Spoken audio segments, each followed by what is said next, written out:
Okay, here's Neville Goddard's Feeling is the Secret Part 2. And we left off here. So, let's start. Part 2. Chance or accident is not responsible for the things that happen to you, nor is predestined fate the author of your fortune or misfortune. Your subconscious impressions determine the conditions of your world. The subconscious is not selective. It is impersonal and no respecter of persons. See Acts 10:34, Romans 2:11. Let's check that out.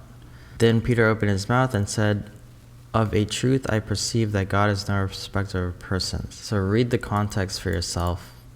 The subconscious is not concerned with the truth or falsity of your feeling. So you could see here, subconscious is what is the allegorical meaning of God. The subconscious is not concerned with the truth or falsity of your feeling. It always accepts as true that which you feel to be true. Feeling is the assent of the subconscious to the truth of that which is declared to be true. Because of this quality of the subconscious, there is nothing impossible to man. Whatever the mind of man can conceive and feel as true, the subconscious can and must objectify.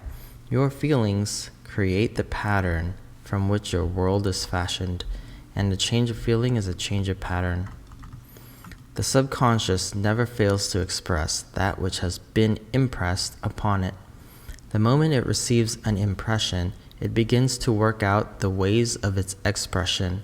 It accepts the feeling impressed upon it, your feeling, as a fact existing within itself, and immediately sets about to produce in the outer or objective world the exact likeness of that feeling.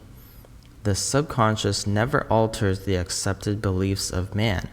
It outpictures them to the last detail, whether or not they are beneficial. Yep. So that explains rain dances. To impress the subconscious with a desirable state, you must assume the feeling that would be yours had you already realized your wish. In defining your objective, you must be concerned only with the objective itself. The manner of expression or the difficulties involved are not to be considered by you. To think feelingly on any state impresses it upon To think feelingly on any state impresses it on the subconscious. Therefore, if you dwell on difficulties, barriers, or delay, the subconscious, by its very non-selective nature, accepts the feeling of difficulties and obstacles as your request and proceeds to produce them in your outer world. The subconscious is the womb of creation. It receives the idea unto itself through the feelings of man. It never changes the idea received, but always gives it form. Hence, the subconscious outpictures the idea in the image and likeness of the feeling received. To feel a state as hopeless or impossible is to impress the subconscious with the idea of failure. Although the subconscious faithfully serves man, it must not be inferred that the relation is that of a servant to a master, as was anciently conceived. The ancient prophets called it the slave and servant of man. St. Paul personified it as a woman and said, "The woman should be subject to man in everything." Ephesians 5:24, also 1 Corinthians 14:34, Ephesians 5:22, Colossians 3:18, 1 Peter 3:1. Look these up. So look up the context. We press on. The subconscious does serve man and faithfully gives form to his feelings. However, the subconscious has a distinct distaste for compulsion and responds to persuasion rather than to command. Consequently, it resembles the beloved wife more than the servant. It's right here. The husband is the head of the wife, Ephesians 5:23. May not be true of man and woman in their earthly relationship, but it is true of the conscious and the subconscious, or the male and female aspects of consciousness. The mystery to which Paul referred when he wrote, "This is a great mystery." I'm guessing that's Ephesians. "He that loves his wife loves himself, and they two shall be one flesh." It is simply this mystery of consciousness. Consciousness is really one and undivided, but for creation's sake it appears to be divided into two. Okay. The conscious, objective, or male aspect truly is the head and dominates the subconscious, subjective, or female aspect.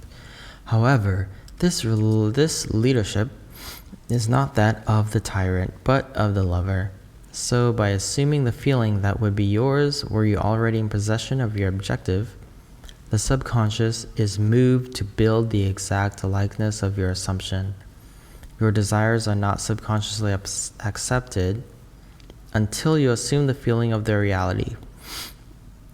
For only through feeling is an idea subconsciously accepted, and only through this subconscious acceptance is it ever expressed. It is easier to ascribe your feeling to events in the world than to admit that the conditions of the world reflect your feeling. Can we read that again? It is easier to ascribe your feeling, to the events of the world than it is to admit the conditions of the world reflect your feeling. However, it is eternally true that the outside mirrors the inside, as within, so without, as above, so below, as below, so above, as within, so without, as without, so within. Correspondence. The second of the 7 principles of Hermes. A man can receive nothing unless it is given him from heaven. And the kingdom of heaven is within you. Zoolander. Nothing comes from without. All things come from within, from the subconscious. It is impossible for you to see other than the contents of your consciousness. It is impossible for you to see other than the contents of your consciousness. Your world in its every detail is your consciousness objectified. Objective states bear witness of subconscious impressions. A change of impression results in a change of expression. The subconscious accepts as true that which you feel as true, and because creation is the result of subconscious impressions, you, by your feeling, determine creation. You are already that which you want to be, and your refusal to believe this is the only reason you do not see it.